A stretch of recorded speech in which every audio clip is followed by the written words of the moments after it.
The timeless teachings of King Arthur, a legend that still speaks.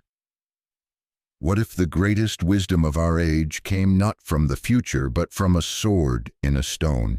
Legends are more than just stories. They are the echoes of civilizations, the whispers of ancient truths, and the reminders that time doesn't change everything. Among the countless tales passed down through centuries, one name endures, not because he conquered the most, but because he inspired the best in us. King Arthur. A name wrapped in mystery, might, and meaning. He may or may not have walked the earth in flesh and bone, but his teachings have walked beside humanity for generations. And if we listen closely, Arthur still speaks. In an age of misinformation and moral confusion, Arthur's legend cuts through the noise like Excalibur through darkness. His story isn't just history, it's instruction, and the code he lived by is more relevant today than ever. Let's look deeper, not into the myth, but into the message. Because if there's one thing Arthur taught us, it's this: true power lies in purpose. The boy who drew the sword and lifted a kingdom. Arthur didn't inherit a crown, he earned it. While nobles and warriors tried to claim Excalibur with brute strength, Arthur approached with humility and succeeded. That moment shattered the idea that power belonged to the strongest. It taught a truth we still forget. Leadership begins with worth, not force. His first act was not of conquest, but of quiet virtue. And in that, a boy became a king, not because he wanted to rule, but because he was ready to serve. Camelot. A vision of justice.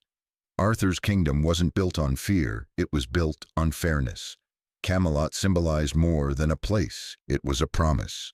A society where justice prevailed, where no man was above the law, and where honor mattered more than wealth.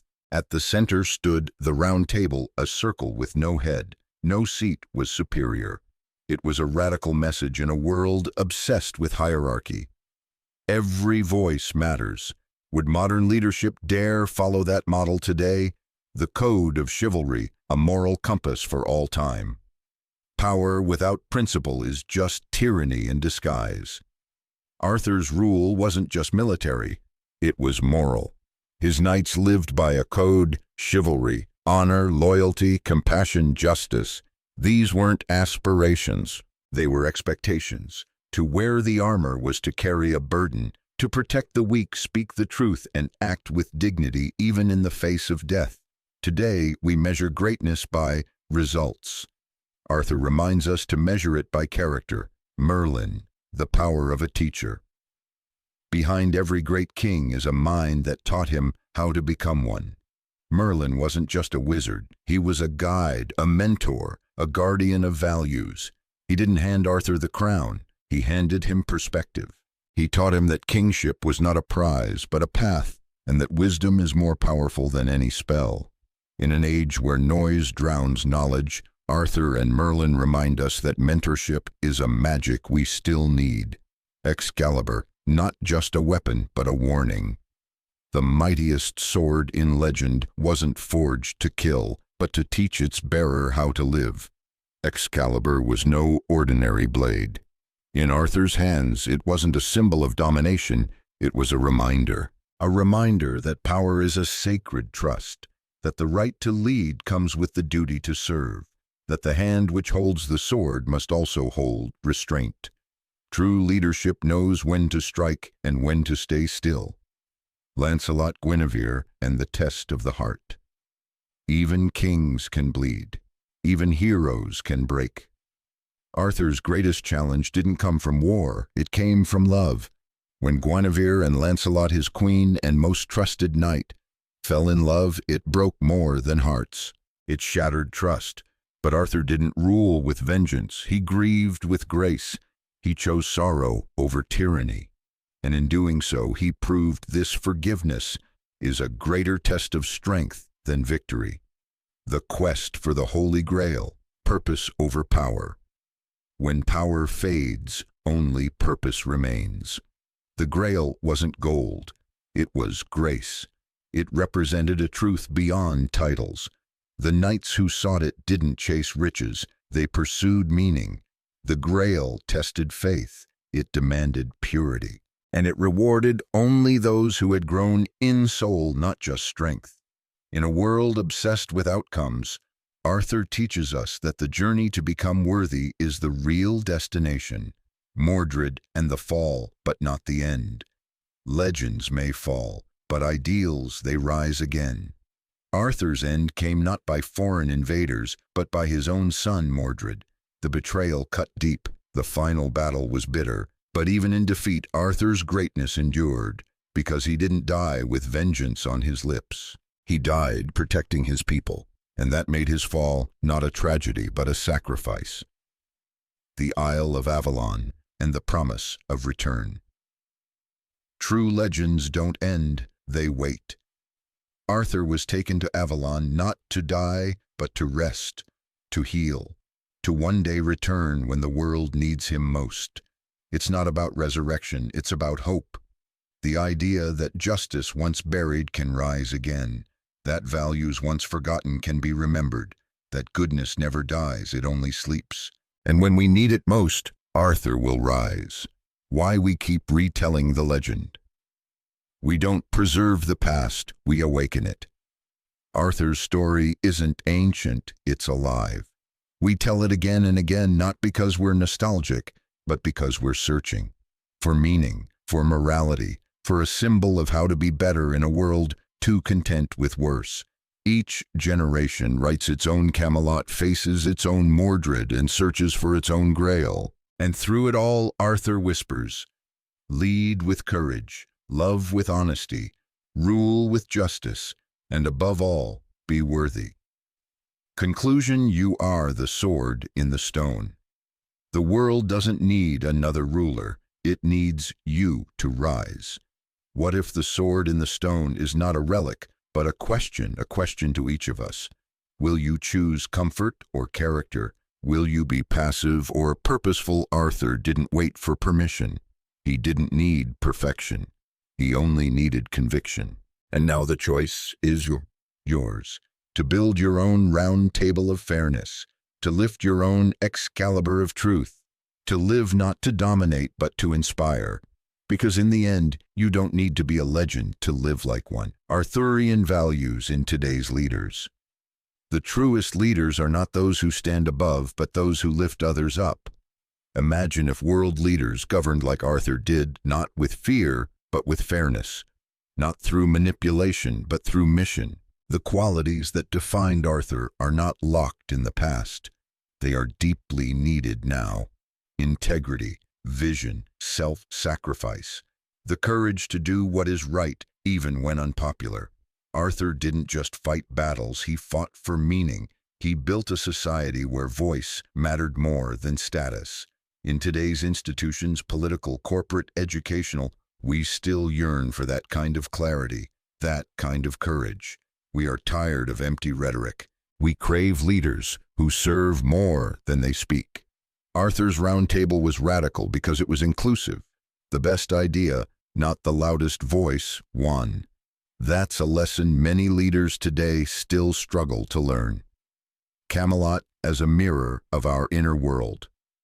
Before you build a kingdom outside, you must first rule the one within. Camelot isn't just a place. It's a metaphor, a vision of who we are at our best. Each of us has the power to create our own Camelot, not with castles, but with choices. When we act with courage instead of fear, when we forgive instead of retaliate, when we listen rather than shout, Camelot lives again. It is a standard of excellence we hold ourselves to. A reminder that every day is a chance to build something worthy, not of applause, but of legacy. We all have an Excalibur to wield, some talent, truth, or task that calls us to rise. But it only becomes legendary when we use it for others, not just ourselves. The Round Table in the 21st century. Equality is not a slogan, it is a seat offered at the table. What would our classrooms look like if every student's voice was valued like a knight at Arthur's table? What would our companies become if promotions were based on virtue, not politics? Arthur's Round Table was a system built on respect. There was no throne, only a circle, a shape that by design forced everyone to see each other as equals. There was no room for arrogance, only ideas. In the modern world, we build round tables through inclusivity, empathy, and shared vision. Whether we're designing technology, running a team, or parenting our children, we can ask, are we creating hierarchy or are we creating harmony, reclaiming the Holy Grail, purpose beyond profit? We are not lost, we are just looking in the wrong direction. The Grail was never about possession, it was about pursuit. Arthur's knights went in search not of gold, but of grace. They didn't all succeed, but in striving they became better. That's the secret modern society forgets. It's not about getting everything. It's about becoming someone worthy of the things that matter. We chase profits, metrics, influence, but deep down we long for meaning. The Grail still exists. It just wears new forms, a cause worth fighting for, a principle worth protecting, a person worth serving. The real quest begins not in the forest, but in the soul. What we must carry forward. The greatest burden we carry is not the sword, but the standard. Arthur doesn't ask us to worship the past. He asks us to inherit its wisdom. The world will always have its Mordred's chaos, deception, greed, but it will also always have its Arthur's quiet, principled souls who rise to lead with clarity and compassion. We carry his story not as entertainment, but as equipment armor for the challenges ahead. The best part, you don't need a crown. You don't need a prophecy. You don't even need a sword. You need a sense of justice, a fierce love for truth, and the humility to serve. Because in a time when everyone wants to be king, Arthur reminds us the world is saved not by those who rule, but by those who serve. The modern Grail, building a life that matters. In a world addicted to speed, Arthur reminds us to slow down and stand for something. We live in an age of acceleration. Everything moves fast. News, opinions, decisions, judgments. We scroll more than we sit. We react more than we reflect. But Arthur's legend isn't told in speed. It's told in stillness, in principle, in the deliberate pursuit of meaning. So what is our modern Grail? Maybe it's not a cup, maybe it's a calling, maybe it's building a life where our values and our actions finally align, where we treat strangers with decency, where we raise children with courage, where we speak not just to be heard, but to heal. Maybe the Grail today is finding clarity in a world that profits from confusion, choosing honesty in a system built on illusion, practicing restraint when anger would be easier. We may never wear armor, wield swords, or ride into battle, but every day we face enemies' fear, distraction, greed, pride, and every day we choose to succumb or to stand. Arthur's legacy isn't in castles, battles, or relics. It's in decisions.